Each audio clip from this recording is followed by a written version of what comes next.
Hello everyone, good evening, सत श्री अकाल। कैसे हैं आप लोग? आई होप कि आप सभी लोग बहुत अच्छे होंगे।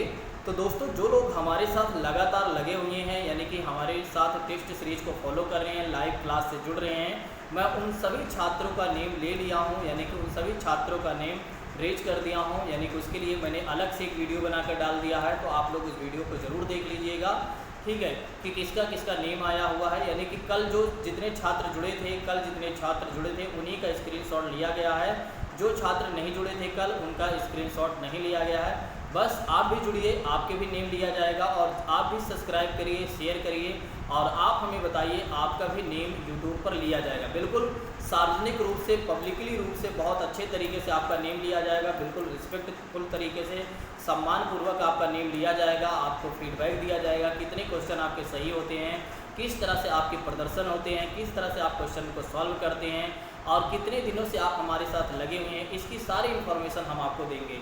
ठीक है, तो आप भी हमारे साथ जुड़िए। यदि आप नए हैं तो आप भी शशि जीएस एकेडमी को सब्सक्राइब करिए, और आप भी जुड़कर आप अपने तैयारी को बेहतर कर लीजिए, और साथ ही साथ अपने जानकारी को भी इन्हेंस करिए। आइए शुरू करते हैं, किसी और बात की चर्चा न करते हुए सीधा आते हैं आज के अपने क्लास पर। एक और बात है, चैनल को यदि आपको शेयर करना है तो आप सीधे पेज को क्या करिए, स्क्रीनशॉट लीजिए, और क्या करिए, व्हाट्सअप या फेसबुक के स्टेटस पर लगा दीजिए, और सीधा लिंक को भी आप लगा सकते हैं, ताकि जो हमारे नए साथी जुड़ना चाहते हैं वे सीधा लिंक के माध्यम से आकर चैनल को सब्सक्राइब कर लें। आइए शुरू करते हैं, अब किसी और बात की चर्चा न करते हुए सीधा आते हैं आज के अपने प्रश्न पर। आज के हम अपने सीधा पहले प्रश्न पर देखिए, पॉलिटी के प्रश्न है, ध्यान रखिएगा, ये पॉलिटी के प्रश्न है दोस्तों। तो क्वेश्चन है, संविधान में उल्लिखित मौलिक अधिकार, मौलिक कर्तव्य को किसके, चलिए क्वेश्चन थोड़ा सा छोटा हमने कर दिया। संविधान में उल्लिखित मौलिक कर्तव्य किसके लिए है? केवल केंद्रीय एवं राज्य कर्मचारियों के लिए है, केवल गैर नागरिकों के लिए हैं, सभी नागरिकों के लिए हैं, और सभी व्यक्तियों के लिए। जल्दी से इसका आंसर बताइए, जल्दी से इसका आंसर बताइए मेरे प्रिय साथियों, फटाफट इसका आंसर बताते चलिए। तो इसका आंसर हो जाएगा मेरे प्रिय दोस्तों, इसका आंसर हो जाएगा मौलिक कर्तव्य जो है सभी नागरिकों के लिए है, ना कि सभी व्यक्तियों के लिए। देखिए, सभी व्यक्तियों की बात करें तो भारत में क्या है, विदेशी लोग भी रहते हैं और अपने देश के भी लोग रहते हैं, इसलिए यहाँ पर मौलिक कर्तव्य को पूछा जा रहा है। तो सभी नागरिकों के लिए क्या है, मौलिक कर्तव्य है, और मौलिक कर्तव्य कितने हैं? 11 हैं, इस बात को ध्यान रखिएगा। चलिए अगले प्रश्न की बात करते हैं, काफ़ी अच्छा प्रश्न है, आप लोग सॉल्व करिएगा। भारत के संविधान के अनुसार भारतीय नागरिकों के मूल कर्तव्य निम्नलिखित में से क्या है? पहला ऑप्शन है राष्ट्रगान, राष्ट्रध्वज आदि का सम्मान करना चाहिए हमें।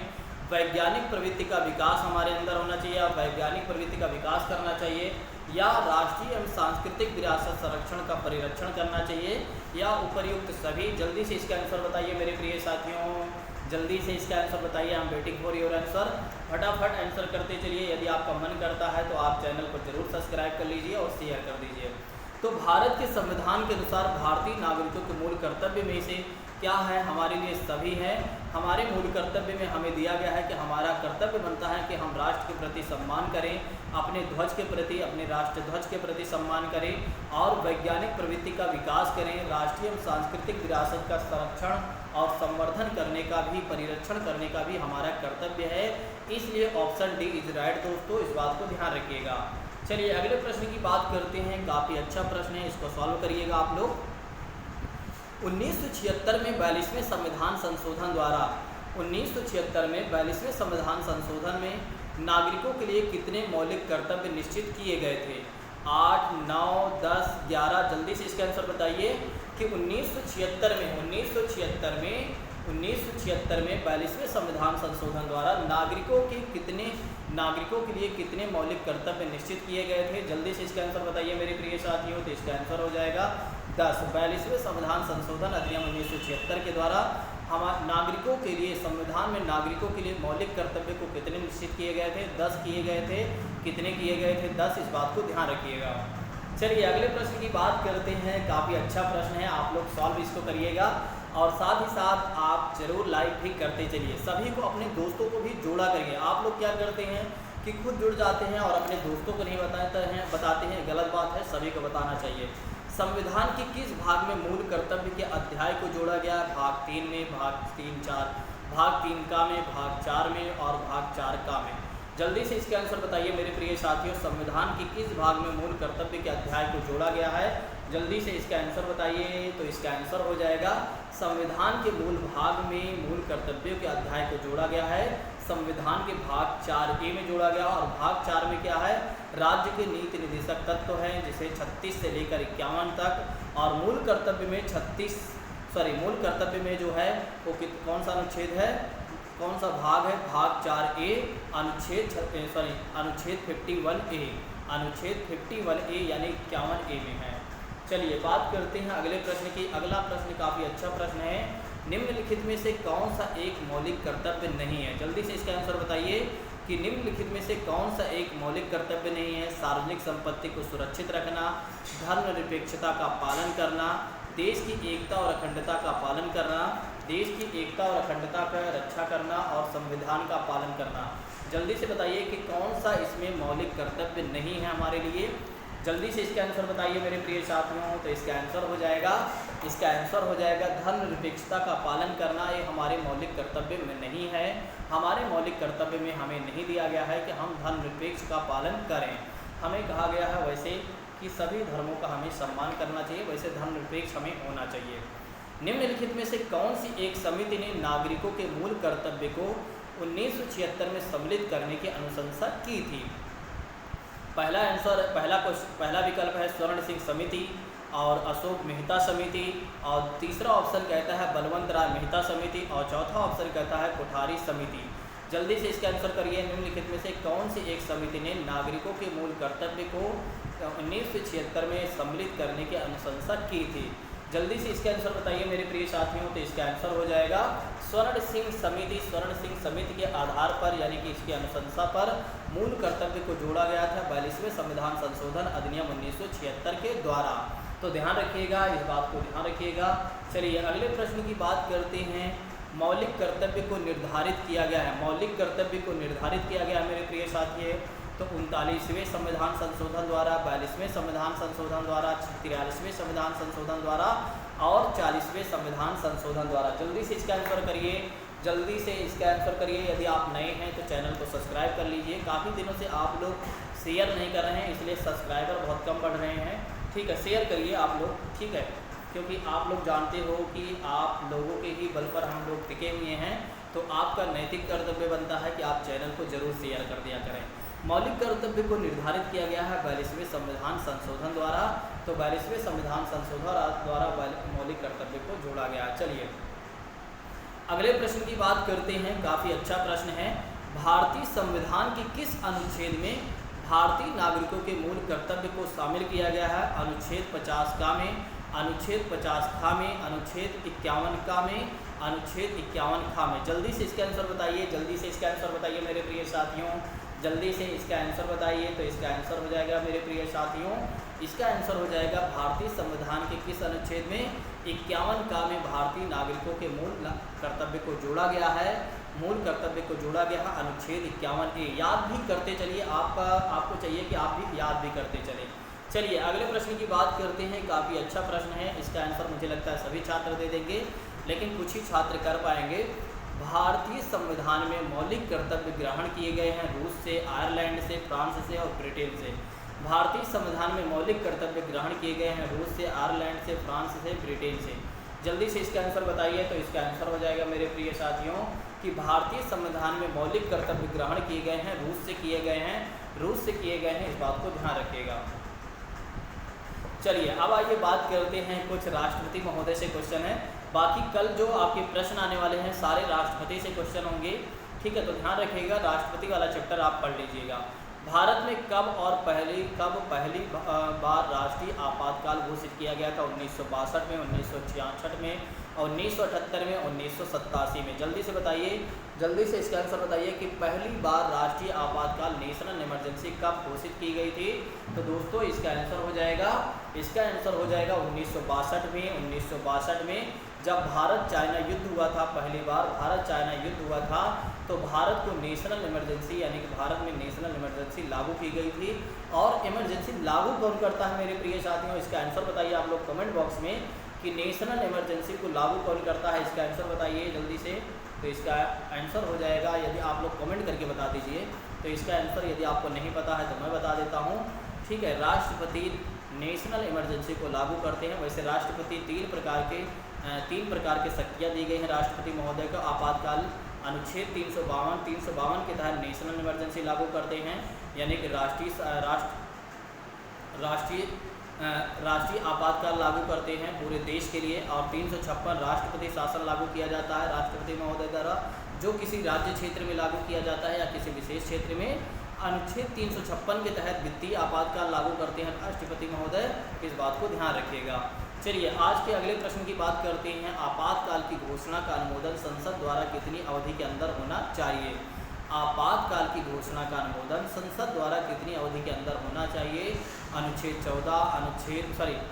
14 दिन के लिए, 1 माह के लिए, 6 माह के लिए या 6 माह के लिए अनिवार्य होना चाहिए। कोई समय सीमा निश्चित नहीं है। जल्दी से इसका आंसर बताइए। तो इसका आंसर हो जाएगा मेरे प्रिय साथियों, इसका आंसर हो जाएगा 1 माह के लिए अनिवार्य होना चाहिए। इसका आंसर हो जाएगा 1 माह के लिए अनिवार्य होना चाहिए, ठीक है। चलिए आज के अगले प्रश्न की बात करते हैं। अगला प्रश्न काफ़ी ठीक ठाक से है, बताइएगा आप लोग। राज्य में राष्ट्रपति शासन संविधान के किस अनुच्छेद के तहत लगाया जाता है? जल्दी से इसका आंसर बताइए। अनुच्छेद 352, अनुच्छेद 360, अनुच्छेद 356, 360, 370। जल्दी से इसका आंसर बताइए। बहुत ही सरल प्रश्न है। राज्यों में राष्ट्रपति शासन कब लगाया जाता है, किस अनुच्छेद के तहत? तो अनुच्छेद 356 के तहत राज्यों में राष्ट्रपति शासन लागू किया जाता है। अभी ही इसका आंसर मैंने आपको बताया था। चलिए आज के अगले प्रश्न की बात करते हैं। अगला प्रश्न काफ़ी ठीक ठाक से है। तो राष्ट्रपति शासन प्रथम बार में कितने दिनों के लिए लगाया जाता है? 1 माह के लिए, 2 माह के लिए, 6 माह के लिए, 1 वर्ष के लिए। जल्दी से इसका आंसर बताइए कि राष्ट्रपति शासन प्रथम बार कितने दिनों के लिए लगाया जाता है, कितने दिनों के लिए लगाया जा सकता है? तो 6 माह के लिए एक बार में लगाया जा सकता है, एक बार में 6 माह के लिए लगाया जा सकता है, इस बात को ध्यान रखिएगा। चलिए अगले प्रश्न की बात करते हैं। किस राज्य में आपातकाल घोषित करने का अधिकार किसी राज्य में मान लीजिए कोई स्टेट्स है, वहाँ पर राज्य आपातकाल घोषित करना है, तो किसको यह अधिकार दिया गया है? प्रधानमंत्री को, राष्ट्रपति को, लोकसभा के अध्यक्ष को, या लोकसभा के सांसदों को, या संसद को? जल्दी से इसका आंसर बताइए। बहुत ही अच्छा प्रश्न है, फटाफट आंसर बताते चलिए मेरे प्रिय साथियों, फटाफट आंसर बताते चलिए। कुछ ही छात्र इसका आंसर दे पा रहे हैं। तो किसी भी राज्य में यदि आपातकाल घोषित करना है तो कौन आपातकाल घोषित करता है? राष्ट्रपति महोदय करते हैं। कौन आपातकाल घोषित करता है? राष्ट्रपति। चलिए अगले प्रश्न की बात करते हैं। राज्य में आपातकाल के समय राज्य का शासन किसके हाथों में रहता है? जब किसी राज्य में आपातकाल लागू कर दिया जाता है तो उस समय उस राज्य का शासन किसके हाथ में रहता है? राष्ट्रपति के शासन में, राष्ट्रपति के हाथ में, मुख्यमंत्री के हाथ में, प्रधानमंत्री के हाथ में और मुख्य न्यायाधीश के हाथ में। जल्दी से इसका आंसर बताइए। तो इसका आंसर हो जाएगा मेरे प्रिय साथियों कि राज्यों में आपातकाल के समय राज्य का शासन किसके हाथ में रहता है? राष्ट्रपति के हाथ में रहता है। किसके हाथ में रहता है? राष्ट्रपति के हाथ में रहता है। चलिए अगले प्रश्न की बात करते हैं। काफ़ी अच्छा प्रश्न है, इसका आंसर बहुत ही कम छात्र दे पाएंगे। अनुच्छेद 352 के अंतर्गत लागू आपातकाल की स्थिति के दौरान निम्नलिखित में से कौन से संवैधानिक उपबंध निलंबित रहते हैं? राज्य के नीति निर्देशक सिद्धांत और संविधान संशोधन की प्रक्रिया, मूल अधिकार, न्यायिक समीक्षा। कहा जा रहा है जब अनुच्छेद 352 के तहत राष्ट्रीय आपातकाल घोषित कर दिया जाता है तो संवैधानिक उपबंध में कौन सी चीज़ें हमारी निलंबित हो जाती है, इसको बताइए आप लोग। कौन सी चीज़ें हमारी निलंबित हो जाती हैं, इसका आंसर बताइए। तो इसका आंसर हो जाएगा जब 352 लगाया जाता है, यानी 352 के तहत राष्ट्रीय आपातकाल घोषित कर दिया जाता है तो हमारे जो फंडामेंटल राइट्स होते हैं वे क्या हो जाते हैं? निलंबित हो जाते हैं। फंडामेंटल राइट्स जो हमारे होते हैं वे निलंबित हो जाते हैं, इस बात को ध्यान रखिएगा।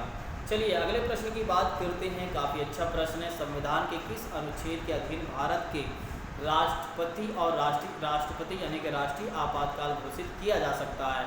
किस अनुच्छेद के तहत भारत में राष्ट्रीय आपातकाल लागू किया जा सकता है? जल्दी से इसका आंसर बताइए। काफ़ी अच्छा प्रश्न है। यदि आप इसका उत्तर नहीं दे पा रहे हैं तो फिर आप समझिए कि आप तैयारी नहीं कर रहे हैं, मजाक कर रहे हैं। तो दोस्तों इसका आंसर हो जाएगा 352। तो दोस्तों सबसे पहले मैं यही कहना चाहूँगा, जो हमारे नए छात्र जुड़े हुए चैनल को जरूर सब्सक्राइब कर लें और जो पुराने छात्र हैं वे शेयर जरूर कर दें। शेयर करके आप हमें बता दिया करें, आंतरिक अशांति के कारण किस वर्ष राष्ट्रीय आपातकाल सर्वप्रथम लागू किया गया था? आंतरिक अशांति के कारण किस वर्ष राष्ट्रीय आपातकाल लागू किया गया था? 1962, 1965, 1975, 1978। जल्दी से इसका आंसर बताइए। तो इसका आंसर हो जाएगा मेरे प्रिय साथियों 1975, जब इंदिरा गांधी की सरकार थी तब। इंदिरा गांधी सरकार ने क्या किया था? आंतरिक अशांति के कारण क्या किया था? पूरे देश में नेशनल इमरजेंसी लागू कर दिया था। और कब? 1975 में दोस्तों। चलिए आज के अगले प्रश्न की बात करते हैं और लास्ट ही प्रश्न है, तो राज्य में संवैधानिक आपातकाल की घोषणा किस स्थिति में भारत का राष्ट्रपति करता है? जल्दी से इसका आंसर बताइएगा। चलिए विकल्प है उच्च न्यायालय को मिलाकर राज्य सरकार के सभी कार्य स्वयं कर सकता है। उच्च न्यायालय को मिलाकर राज्य सरकार सभी कार्य स्वयं कर सकता है। यह घोषणा कर सकता है कि राज्य की विधायी शक्तियाँ राज्यपाल के अधिकार में प्रयोग होंगी।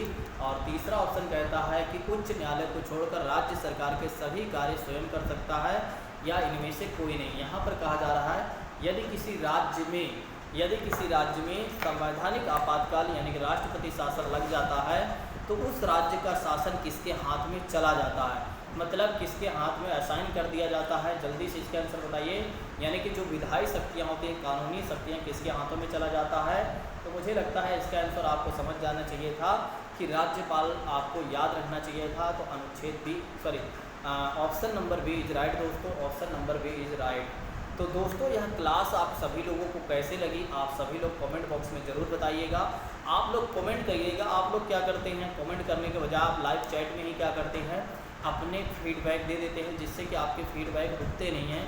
यूट्यूब क्या करता है, आपके फीडबैक को हटा देता है। तो आप क्लास ख़त्म होने के बाद फीडबैक दिया करें और सब्सक्राइब जरूर किया करें, शेयर ज़रूर कर दिया करें।